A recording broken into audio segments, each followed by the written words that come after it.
Sekarang latihan termokimia seri yang D.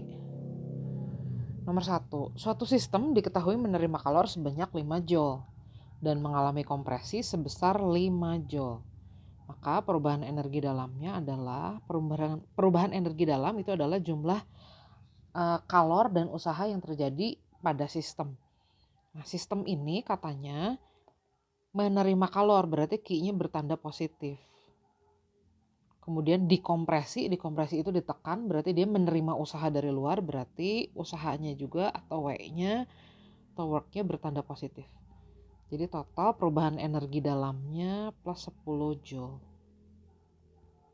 Nomor 2, dari antara reaksi-reaksi berikut ini yang merupakan reaksi pembentukan standar larutan asam nitrat adalah, nah berarti kita mau membentuk asam nitrat HNO3 dari unsur-unsurnya dalam bentuk stabil. HNO3 itu unsur-unsur penyusunnya hidrogen, nitrogen, dan oksigen, masing-masing stabil dalam bentuk H2, N2, dan O2. Kalau kita mau membentuk standar 1 mol HNO3, berarti koefisien H2, N2, dan O2-nya yang tepat kayak gitu ya, setengah-setengah dan 3/2. Nomor 3, jika diketahui entalpi pembentukan standar beberapa senyawa sebagai berikut, maka besarnya kalor yang dilepaskan pada pembakaran 2,6 gram gas etuna. Berarti kita harus tahu dulu reaksi pembakaran etuna seperti apa persamaannya. Ternyata persamaannya adalah seperti ini. Kalau etunanya 1 mol, nanti akan menghasilkan 2 mol CO2, 1 mol H2O, dan nanti akan digunakan 5/2 mol O2. Karena kita diberitahu data delta HF, berarti kita bisa menghitung delta H pembakaran 1 mol C2H2 ini dengan cara delta HF. Caranya adalah dengan menjumlahkan seluruh delta HF produk dikurangi delta HF reaktan. Di sini produknya ada CO2 jumlahnya 2 mol. Delta HF-nya, delta H pembentukan standarnya min 395. Kemudian ada produknya H2O delta HF-nya min 240. Ini delta HF produknya. Dikurangi delta HF reaktan. Reaktannya di sini C2H2 dan O2, tapi O2 delta HF-nya 0. Jadi delta H pembakaran setiap 1 mol C2H2 adalah ini. 2 kali min 395 dikurangi 240 dikurangi 225. Kita hitung dulu. 2 dikali min 395 ditambah minus 240,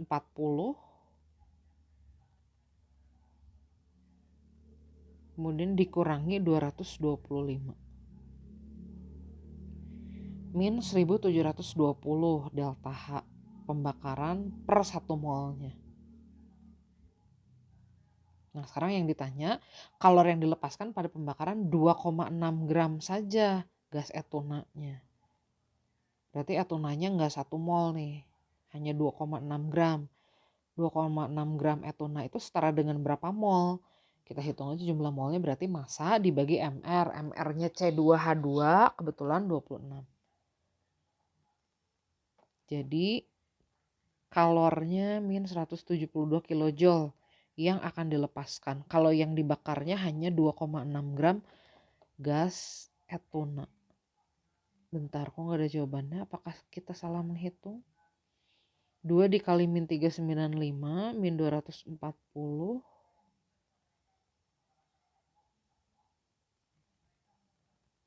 dikurangi 240 dikurangi lagi 225. Oh, kayaknya tadi ada yang salah mencet ya. Oke, jadi harusnya min 1255. Maafkan.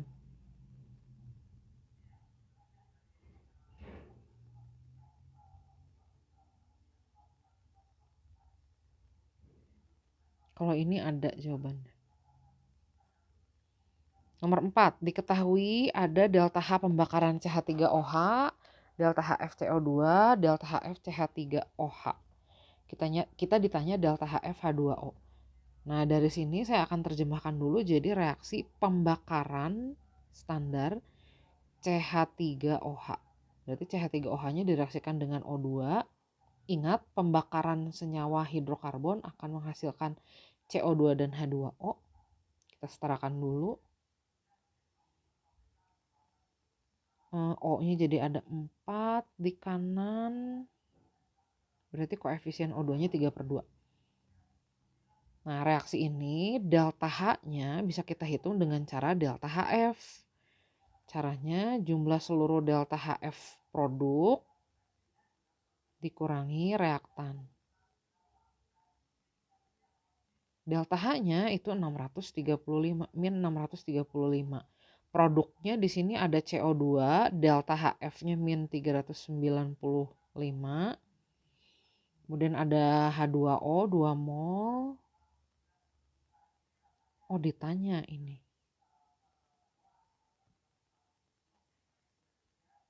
Nah, ini produknya dikurangi delta HF reaktan. Delta HF CH3OH-nya ada. Jadi kita bisa mencari delta HF H2O karena itu yang ditanya.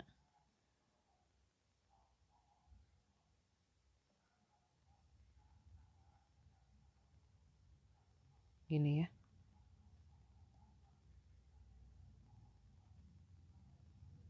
Jadi delta HF H2O-nya kita cari. Min 635 ditambah berapa nih? 395 dikurangi 240. Terus kita bagi 2. 240 jawabannya.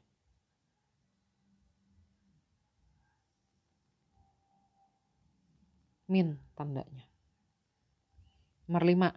Reaksi antara 100 ml asam klorida 0,1 molar dan 200 ml natrium hidroksida 0,1 molar diketahui menyebabkan kenaikan suhu campuran sebesar 10 derajat Celcius.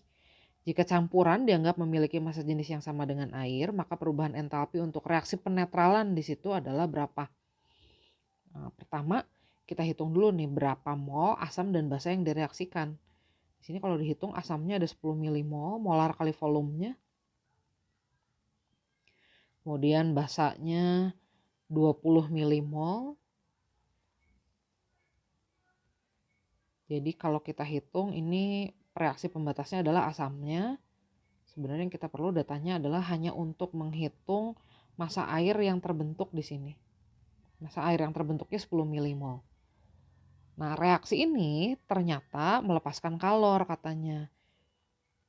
Kalornya kemudian diserap oleh campuran asam dan basa itu sendiri. Kita anggap campuran itu adalah air. Nah, Ki yang dilepas itu adalah Ki netralisasi, berarti sama dengan delta H netralisasi atau energi netralisasi per 1 mol air yang dibentuk dikali jumlah mol air yang terbentuk dari netralisasi itu. Sedangkan yang menerima kalornya itu kita anggap sistem itu juga kita anggap setara dengan air, massa jenis dan kalor jenisnya. Jadi kalau kita ditanya berapa delta HN-nya, kita hitung aja begini. Nah, massa di sini massa campuran asam sama basa. Asamnya 100 ml, basanya 200 ml, jadi total 300 ml. Itu ekuivalen dengan 300 gram. Kalor jenisnya dianggap sama dengan air. Kenaikan suhunya 10 derajat Celcius. Massa air yang terbentuknya 10 milimol. Ini satuan yang di atas, satuannya joule ya. Jadi 300 dikali 4,2 kilojoule per mol, 1260. Tandanya minus. Nah, ini entalpi penetralannya. Nomor 6. Entalpi pembakaran standar senyawa isooktana, MR-nya 114, massa jenisnya 0,5 gram per mililiter, adalah min 5.700 kJ per mol. Jika suatu model mesin mobil memerlukan 12,5 kilojoule kalor setiap jam, maka untuk menjalankan mesin mobil selama 2 jam diperlukan bahan bakar isoktana sebanyak berapa? Nah, ini berarti ada proses yang melepas kalor dan proses yang menggunakan kalor itu. Proses yang melepaskan kalor adalah pembakaran senyawa isooktana, key combustion saya sebutnya. Nah, yang menerimanya adalah mesin atau alat yang katanya model mesin mobil. Nah, key isooktana berarti setara dengan heat atau kalor pembakaran per 1 mol isooktana dikali jumlah mol isooktana yang dibakarnya berapa. Nah, key mesinnya itu dia butuh 12,5 kilojoule setiap jam. Nah, kita mau menjalankan selama 2 jam, berarti dia akan butuh 12,5 dikali 2 kilojoule. Nah, delta H pembakaran standar isooktananya kita udah tahu min 5700. Oktana yang dibakarnya mau kita hitung nanti berapa mol. Gini. Jadi jumlah molnya kita udah dapat.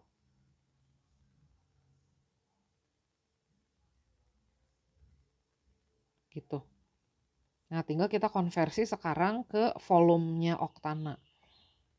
Dari sini kita hitung dulu aja massa oktananya. Massa itu kan mol dikali mr. Jadi 25 per 5700 kita kalikan 114 mr-nya. Kemudian kan kita mau menghitung volume volume cairan isooktananya. Nah, volume itu adalah massa dibagi massa jenis. Massanya 25 per 5700 kali 114. Ini kan tadi kita hitung dari satuan mol. Berarti ini satuan massanya gram dibagi massa jenisnya. Nah, kita nanti dapat volume dalam satuan mililiternya. Ini jadi 25 dikali 114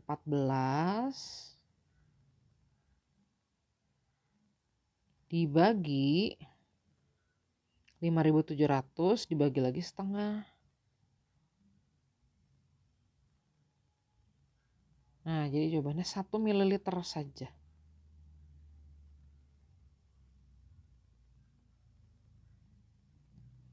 Nomor 7, perhatikan diagram yang ada di sini. Menurut hukum Hess, nilai delta H3 adalah, nah, untuk mencapai delta H3 itu mencapai perubahan dari titik awal ke titik itu. Nah, ini kita bisa tempuh dengan jalur yang lain menurut hukum Hess. Jalurnya bisa kita jumlahkan. Gitu. Beres. Min X min Y. Nomor 8. Menurut hukum Hess, besarnya perubahan entalpi reaksi yang ada di situ adalah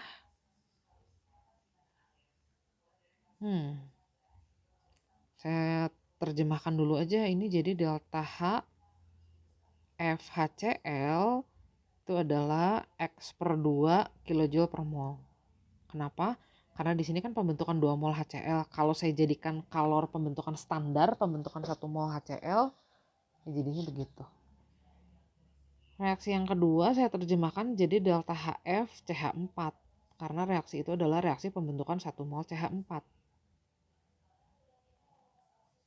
Sedangkan reaksi yang ketiga saya terjemahkan jadi delta HF atau delta H pembentukan standar CH3Cl. Memang itu reaksinya pembentukan 1 mol CH3Cl. Nah, karena kita sudah punya data delta HF, kita bisa menggunakan delta HF itu untuk menghitung delta H reaksi yang ditanya. Caranya, kita jumlahkan delta HF seluruh produknya dikurangi delta HF reaktannya. Nah, di sini produknya ada CH3Cl 1 mol. Terus ada HCl. Reaktannya di sini ada CH4 dan Cl2.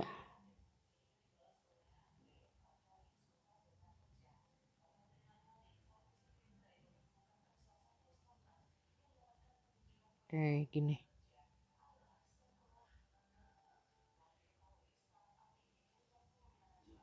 Ini kalau kita hitung berarti delta HF CH3Cl-nya Z, delta HF HCl-nya X per 2, delta HF CH4-nya Y. Nah, delta HFCl2-nya biasanya sih kalau senyawa diatomik seperti ini delta HF-nya dianggap 0. Karena memang nggak diketahui juga ya di datanya. Jadi kalau kita rapihkan delta H reaksinya setengah X min Y ditambah Z.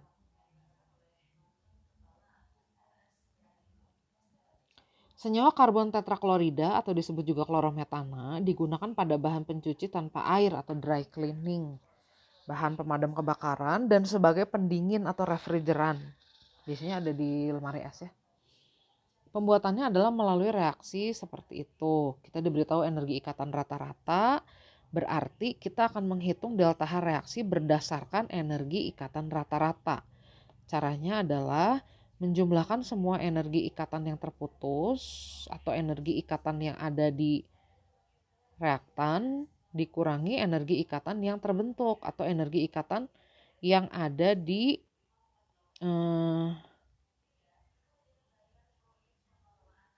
produk. Oke. Di sini energi ikatan yang putus, ikatan-ikatan yang putusnya adalah 4 ikatan C dan H, CH.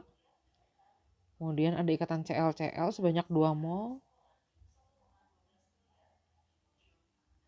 Dikurangi energi ikatan yang terbentuknya ada 4 ikatan CCl. Dan ada 4 ikatan HCl. Ups. Gitu. Nah, delta H-nya sudah diketahui min 860. Ikatan CH-nya 440. Ikatan ClCl-nya 250. Ikatan CCl-nya 350. Nah, ikatan H dan Cl-nya ditanya.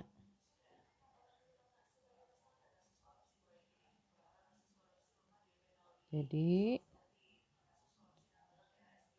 4 kali 440 berarti 1760.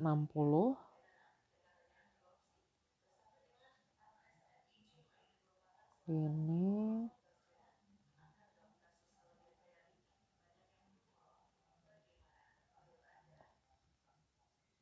1760 ditambah 500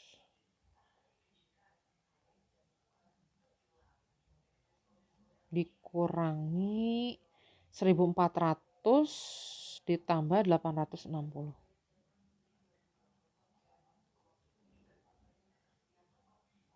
136 ya.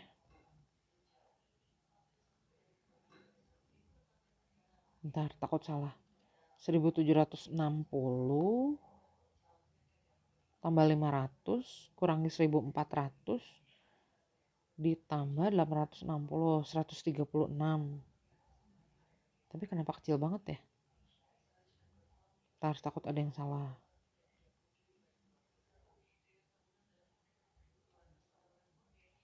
CCl-nya betul 350. Dia nggak berubah pihak kan?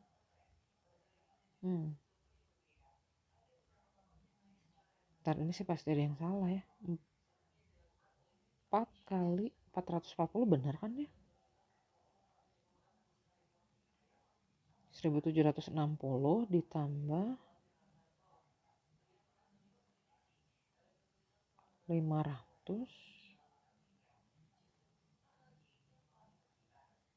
ditambah lagi 860 dikurangi 1400.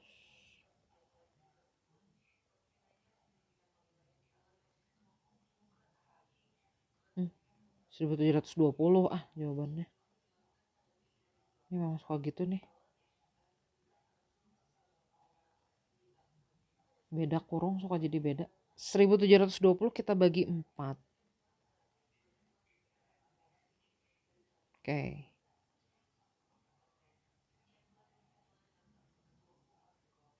Nomor 10. Diketahui ada 3 reaksi di situ. Nah, reaksi yang pertama kalau diterjemahkan jadi ada ikatannya. Seperti ini yang terjadi. Nah, di reaksi kedua ini terjadi pemutusan ikatan H. Di kanan udah nggak ada ikatannya lagi. Di reaksi yang ketiga terjadi sublimasi sulfur. Nah, kalau kita lihat reaksi yang pertama, delta H-nya kan sudah diketahui ya.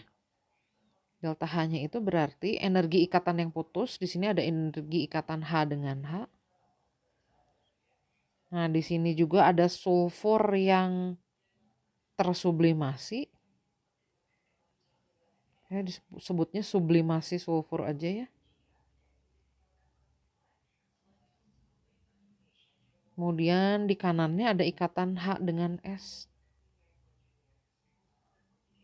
Delta H-nya min 20.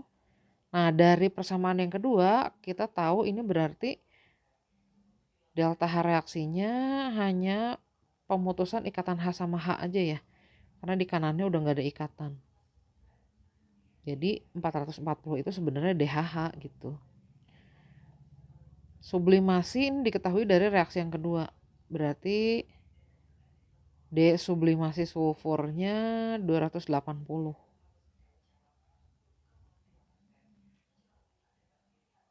Berarti DHS-nya jadi ketahuan ya.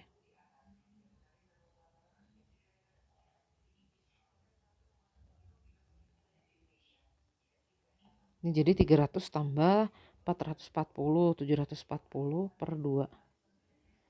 370.